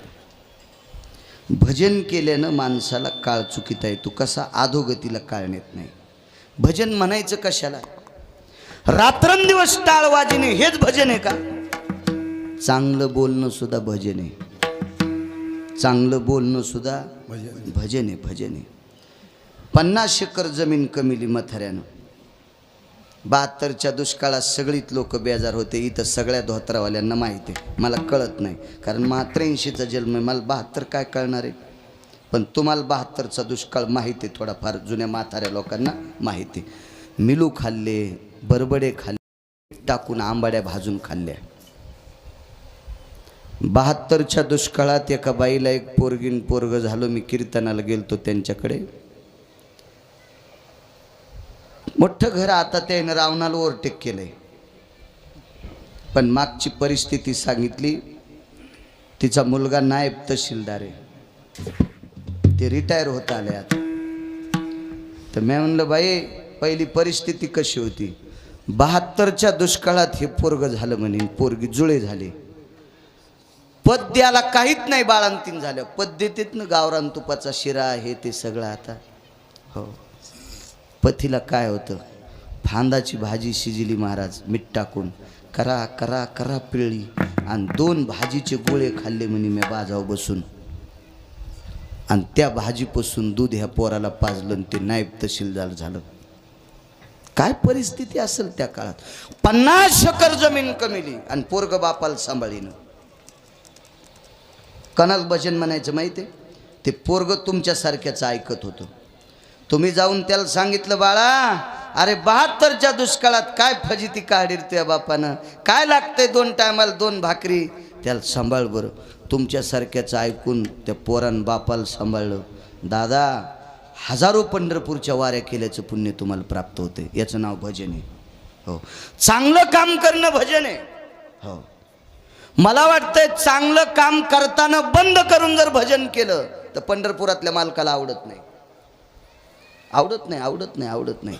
पांडे नावाचा राजा जनतेची सेवा न करता जप करायला बसला. ते हत्तीच्या जन्माला गेलं. बघा गजेंद्र व्याख्यान श्रीमद भागवतातलं. त्याचा मागचा जन्म हीच का?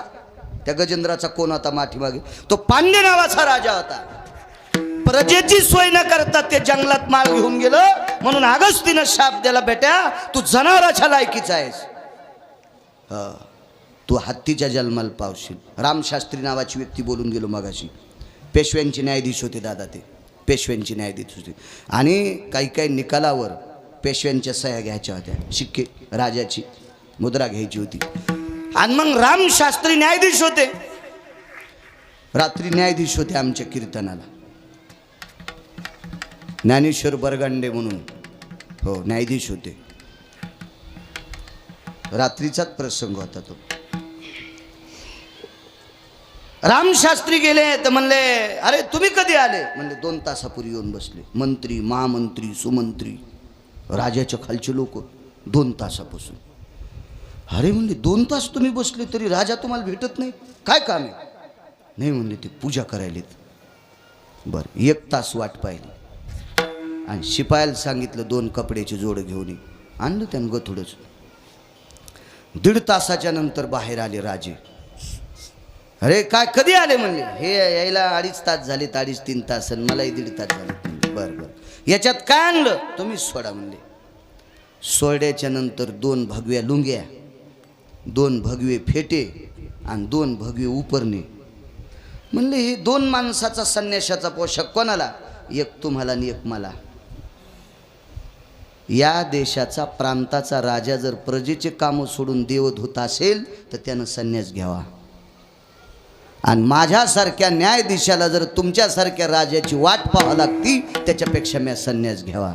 कामासारखा परमार्थ दुसरा कुठलाच नाही. काम म्हणजे वासना नाही. ज्याच्या वाट्याला जे काम आलंय ते काम भजन आहे. डॉक्टर जर पेशंट रात्री 2 वाजता तपासित असेल आणि त्या पेशंटचं पोट दुखत असेल किंवा एखादी डिलिव्हरी आली असेल, त्या मुलीला जर मुक्त केला असेल, बाळाचा जन्म झाला, तिला दुःखातून मुक्त केलं, सुखरूप घरी पाठिलं, तर हजारो यज्ञ केल्याचं पुण्य त्या डॉक्टरला भेटते. त्याचंही भजनच आहे, भजनच आहे, भजनच आहे.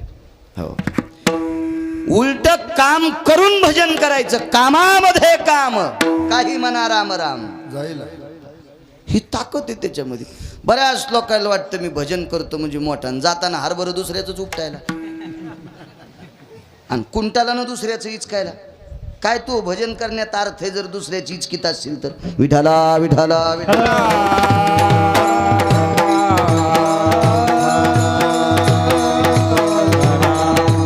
स्वामी राम नावाचे संन्यासी, हे रामशास्त्री वेगळ्या, हे राम नावाचे संन्यासी फार मोठे.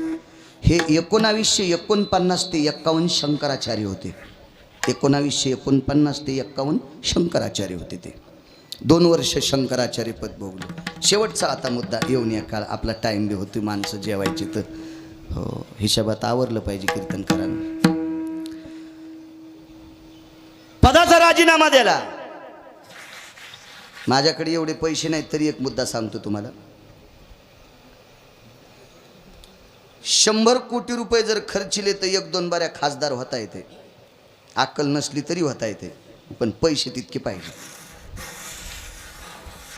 पण 1000 कोटी रुपये जरी जवळ असले तरी शंकराचार्य होता येत नाही.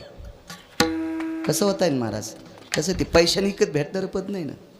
हा, गाढवायचे मत पैशाने विकत भेटतील, नालायकायचे मत पैशाने विकत भेटतील, पण शंकराचार्य पैशाने होता येत असतं का? ज्यानं जीवनभर व्याभिचार केला त्याला उत्तरेश्वर वारकरी कसं होता येईल? एक मुद्दा सांगू का सोपा? बाल ब्रह्मचारी त्यालाच होता येते ज्यानं जीवनात लग्नच केलं नाही त्याला. संन्याशी लग्न करणाऱ्याला पण होता येते, संसार त्यागायचा मग तो नुसता संन्यासी. पण बाल ब्रह्मचारी नाहीत म्हणतात त्याला, ज्याला जीवनात कामाचा संग नाही त्याला. तो त्या यादीत शंकराचार्यांच्या, तो अधिकार लागन ना दादा. आणि त्या शंकराचार्य पदाचा राजीनामा. आता कोणती बी पद,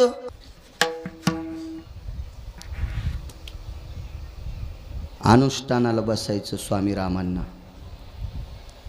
सगळ्या करवीर पीठाचे शंकराचार्य होते. अनुष्ठानाला बसायचं म्हणजे गुरुजींना विचारलं. मोठमोठे साधू आले, फार मोठे साधू होते. स्वातंत्र्याच्या नंतर 4 ते 4.5 महिन्यानं हिमालयात एका साधूला एक श्रीमंत भेटायला गेला. तो गुत्तेदार होता, कॉन्ट्रॅक्टदार म्हणतात ना आताच्या भाषेमध्ये. मोठा होता कॉन्ट्रॅक्टदार, त्या काळातला मोठा. तर हिमालयाच्या पायथ्याला तपश्चर्या करायला बसलेल्या साधूला भेटायला तशा सस्त्याला 2 कोटी रुपये घेऊन गेलो. दिले त्या महात्म्याला 2 कोटी. त्या महात्म्यानं ते पैसे घेतले ना असे खाली आथरले, त्याच्यावर मांडी घालून बसलो. ते महाराज मांडी घालून बसल्यावर पुन्हा मांडीला 1-2 काड्या टोचल्या. रे दिले पैसे ढकलून. क्या लाया रे बोले तूने, इसका तो बिस्तर भी नहीं होता. सब चुप रे बोले खड़े. याली हिंदी जरा जरा मला. सब चुप रे बोले. काय कुला आहे बोले तुम्ही? स्वामीजी 2 कोटी रुपये आहेत. मग एक काम कर बोले, 1 किलो बोलू का मैं हिंदीत, अभी तू पटपट जा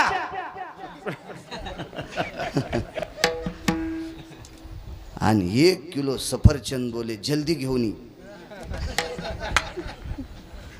ते म्हणला महाराज इथून चलत जायला 4 दिवस लागते तर वापस यायला 4 दिवस, 8 दिवस लागते सफरचंद आणायला, आणि कसा जाऊ?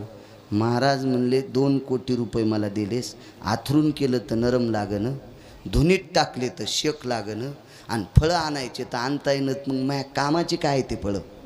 काय कामाचे आहे पैसे? याला म्हणायचं विरक्त माणूस. हो, कशाला विरक्त? कसं?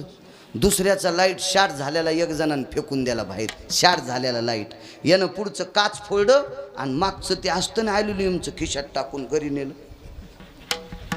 मी म्हणलं कशाला ते? म्हणला याच्यावर पोरायला गारी गारी येते. आणि ह्यो संन्यासी ह्यो महाराज झाल्यावर काय कामाचा आहे का नाही? एका दिवसात भारती किन्न ह्यो कोणाच्या हावली करीन ना ते.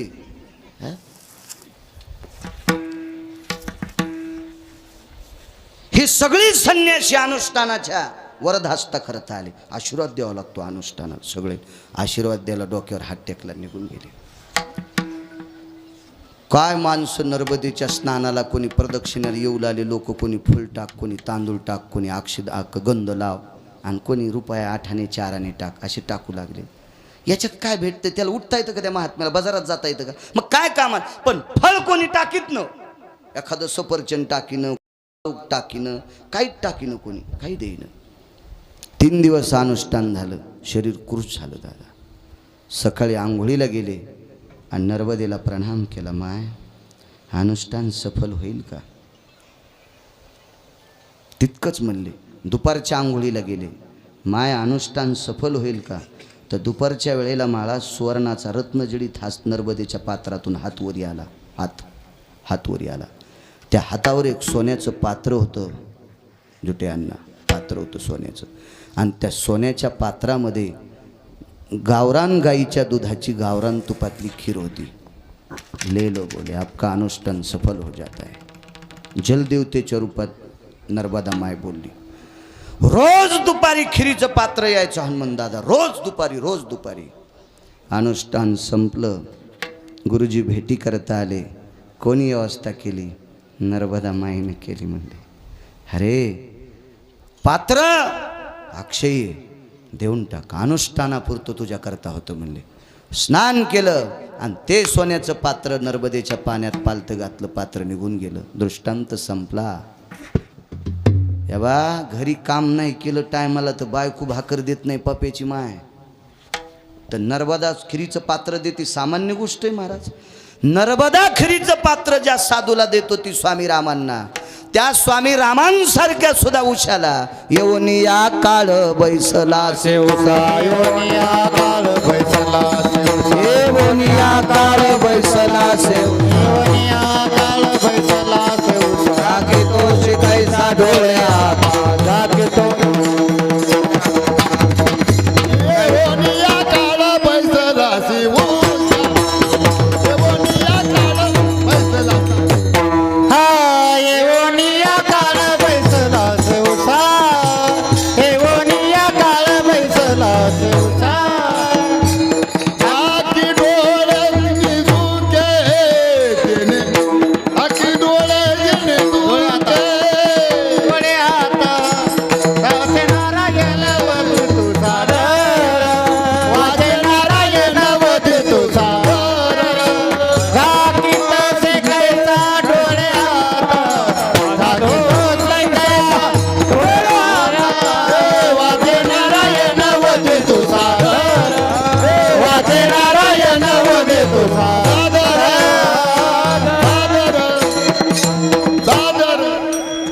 किती मोठे असतील लोक, नाही सोडत काळानं.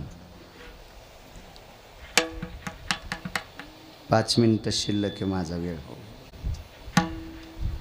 एका बाईचं 27 दिवस बाळंतपण केलं पंढरपुरातल्या मालकानं, सगळ्यांना माहिती आहे. चोखोबाची बहीण झाला सारंगधर आणि वहिनी उघडादार हक्का मारी. 27 दिवस बाळंतपण केलं. कोणाचं पुण्य असेल? नवऱ्याचं,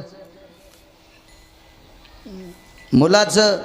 मुलगा व्हायचा राहिला होता, पुण्य होतं सासऱ्याचं, आशीर्वाद होता सासऱ्याचा.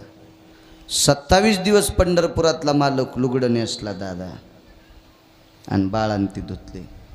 बाळाती किती बेकार असते त्या जुन्या बायकायला विचारा.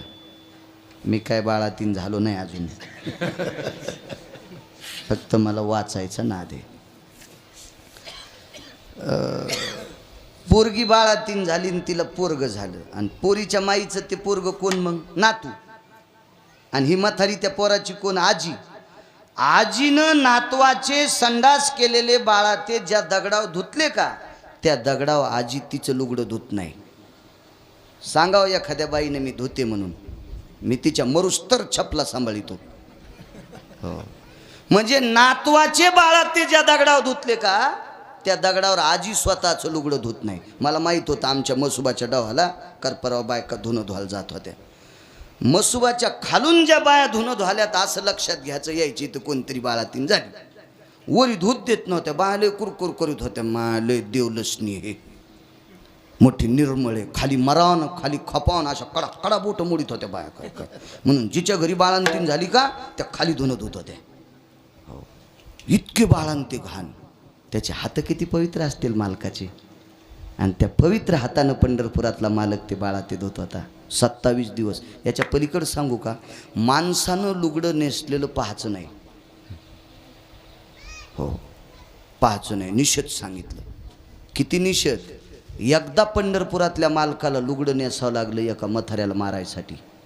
त्या म्हाताऱ्याचं नाव पितामह भीष्माचार्य. हो, लुगडं नेसला, लोक शिखंडी झाला.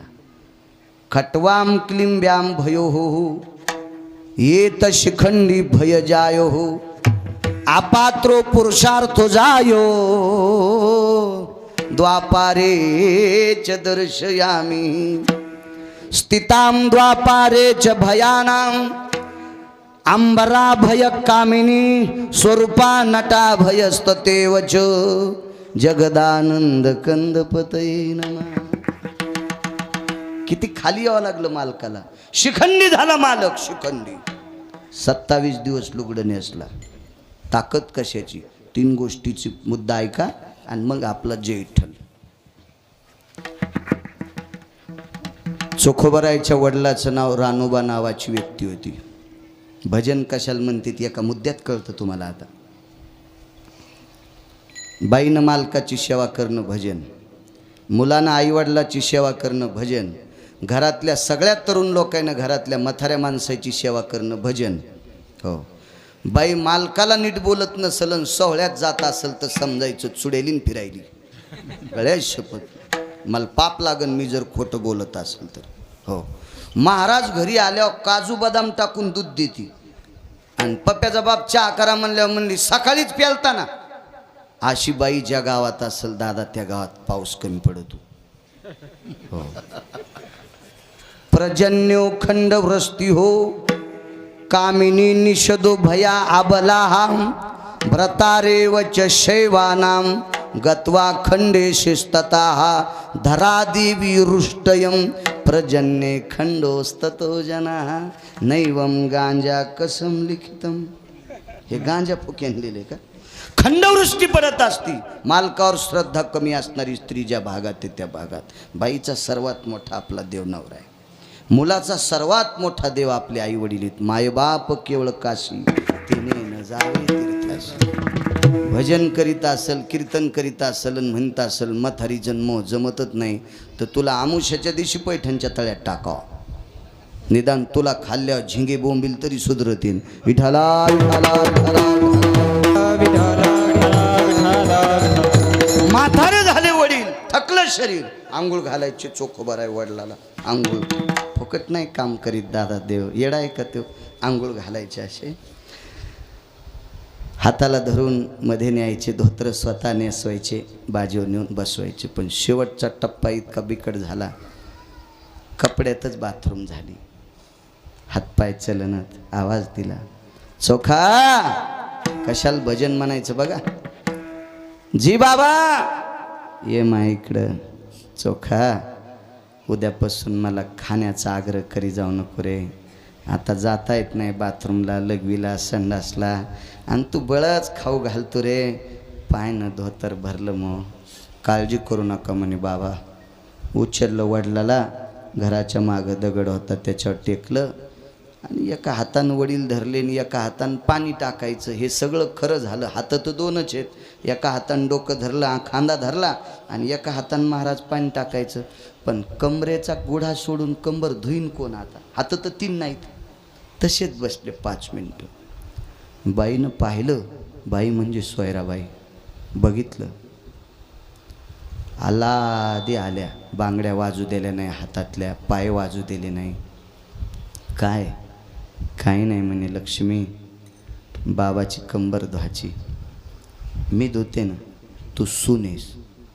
सुनाला सासऱ्याची कंबर कशी धुता येईल? आतापर्यंत कोणी धुतली नाही ना. आणि मी तुला काम कसं सांगू? माझी आई जर जिवंत असती ना सोयरा, माझ्या आईनं पाणी टाकलं असतं आणि मी बाबाची कंबर धुतली असती. माझी आई आधी गेली ग. दुसरी एक गोष्ट आहे ग सोयरा, माणसाच्या 2 स्त्रिया कंबर धुत असतात, एक बायको आणि दुसरी मुलगी. मुलीला बापासाठी काय लाज वाटत असते? मुलगी बाप आहे तो, तिनं काय लाजायचं? पण लक्ष्मी 500 कोसावर माझी बहीण आहे, मेहोना राजामध्ये, विदर्भात, बुलढाणा जिल्ह्यात. आणि आई माझी देवाघरी गेली. मला कोण बाबाला जर धरायला कोणी भेटलं तर मी पाणी टाकीन आणि कंबर धुईल. मालक एक करता का? जसे तुमचे बाबा आहेत तसे तुमच्या बाबाला मी एरवी सासरा समजिते, तुमच्या नावानं कुंकू लावते म्हणून. पण आजच्या पुरतं तुमच्या बाबाला मी बाप समजिते, आणि बाप समजून सासऱ्याची कंबर धुते. सोयरा, तू पाणी टाक, मी कंबर धुतो. नाही, तुम्ही एका हातानं मामांजीला धरायचं, एका हातानं पाणी टाकायचं, आणि मी कंबर धुते मामांजीची. अण्णा धोत्राचा गुढा सोडा, आणि सुनबाईनं दादा कंबर धुतली. दुसरं धोत्र गुंडाळलं, बाजावर नेऊन टेकलं. काय म्हणलं नाही म्हातारं त्या दिवशी. दुसऱ्या दिवशी आवाज दिला, चोखा जी, माई कंबर कोण धुतली रे? बाबा, मीच धुतली. खोटं बोलू नकोस चोखा. तुझ्यावर काहीतरी अडचण आहे, त्याच्याकरता खोटं बोलतोस. तू वारकरी आहेस, तू खोटं बोलणारा व्यक्ती नाही आहेस. तुला माही शपथ आहे, कंबर कोण धुतली? बोलणं गेले चोखोबर आहे. बाबा, शपथ घालू नका, कशाला विचारता? म्हातारं इतकं हुशार होतं हनुमान दादा. त्या म्हाताऱ्यानं सांगितलं, चोखा, कंबर माझी कोण्या तरी बाईनं धुतली. बाबा, तुम्हाला कसं कळालं? कंबर धुताना बांगड्याचा आवाज आला. इतकं हुशार म्हातारं, बांगड्याचा आवाज. आणि बाळा, बांगड्याचे हात 2च माझ्या कमरात लागू शकते. एक मी जिच्या सोबत लग्न केलंय तिथं गेली देवादारी, पण दुसरी माझी मुलगी लांब आहे रे, कोण धुतली? आणि मग चोखोबराच्या तोंडातून वाक्य पडलं, तुमच्या सुनबाईनं कंबर धुतली. ठीक आहे, मला उठून बसितोस? पाठीला हात लावला वडिलाला आणि उठून बसिलं. चोखोबाऱ्यांना आवाज दिला, सुनबाई, जी मामांजी या इकडं. आहो जाऊ बोलत होते पूर्वीच्या काळातले म्हातारे सुनायला. आहो जाऊ बोलायचे. काळ गोड होता तो. बाजावरचे पाय स्वतःचे आखडे चोखोबराच्या हाताने उठून बसलं मुलानं. आणि बाजाच्या पाय त्याला सुनाला बसशील. सुनाला हात दाखिती बाई. महाराज दोन्ही हात सुनाच्या हातात घेतले. बाई, तो क्रांती केलीस, तो बदल केलास माय. बायको शिव कमराला हात लागू शकत नाही परिस्थितीत, मुली शिव कोणी लावू शकत नाही, माणसं कोणी लावतील. पण बाई तो सासऱ्याची कंबर धुतलीस. 2-4 मिनिटं सुनाच्या हातावर उजव्या हातानं असं चोंबाळीत राहिलं म्हातारं. काय हात आहे बाई तुझा, काय हात आहे. हात खाली सोडून दिला अण्णा आणि वरी पाहिलं आणि पंढरपुरातल्या मालकाला विनंती केली, 35 वर्ष एकसारखी तुझी वारी केली, काय मागितलं तुला. उलट जे जे म्हणणाऱ्या लोकांनी मला तुझ्या दर्शनाला येऊ दिलं नाही, नाही येऊ दे. 35 वर्ष वारी केली, 35 वर्ष श्रीमंत माणसाच्या आंब्याची ढाल तुला आणून दिली. त्या ढालीमुळे एकदा मला मार खावा लागला. पण लक्षात घे देवा, मी जीवनभर तुला काही मागितलं नाही, पण आज मागतो. अरे माझी मुलगी 500 कोसावर रे, माझी मंडळी जात राहिली रे देवा. पण या सासऱ्याची कंबर ज्या सुनानं धुतली तिची दखल घे. मी आशीर्वाद देऊन टाकतो, जिनं माझी कंबर धुतली तिच्यावर कधी प्रसंग आला तर तुझ्या पवित्र हातानं तिचं घाण काम कर. सासऱ्यानं आशीर्वाद दिल्याच्या पुण्याईवर 27 दिवस पंढरपुरातला मालक लुगडं नेसला आणि सोयराबाईचं बाळांपण केलं. याचं नाव आहे भजन. हो, हजारो कीर्तनकाराच्या बरोबरीची बाई होती महाराज ती. किती ताकद बघा. पुढची शंका, देवानं 27 दिवस तिचं घाम काम करावं इतकी ताकद. झालेला मुलगा जन्माला आल्याबरोबर भजन करीत होता. उपजताची कर्म मेळा वाचे विठ्ठल सावळा. ही चोखोबाराच्या मुलात ताकद, ही पत्नीत ताकद आणि चोखोबाराच्या आस्ती विठ्ठल म्हणायच्या. नामदेवे आस्ती आणल्या पारखोनी, घेत पितांबरे चक्रपाणी. पितांबरात घेतल्या समाधी दिली. या चोखोबाराच्या भजनानं स्वर्गातला अमृत शुद्ध झालं. अधिकार चोखोबारायचा मोठा, अधिकार रानोबाचा मोठा, अधिकार सोयराबाईचा मोठा, अधिकार कर्ममेळ्याचा मोठा. तरी पण या चौघांपैकी एकही शिल्लक राहिला नाही. येऊन या काळ बैसला, येऊन या काळ बैसला रे, येऊन या काळ बैसला शिवचा. रागी तोष कैसा डोळे आता, रागी तोष येऊन या काळ बैसला शिवचा. येऊन या काळ बैसला शिवचा. येऊन या काळ बैसला शिवचा. येऊन या काळ बैसला शिवचा. रागी तोषी कैसा डोळे आता, रागी तोषी कैसा डोळे आता. वाचेनारा भजन वंदे तुझा, वाचेनारा वंदे तुझा. राखी तोच कैसा डोळे आता, राखी तोच कैसा डोळे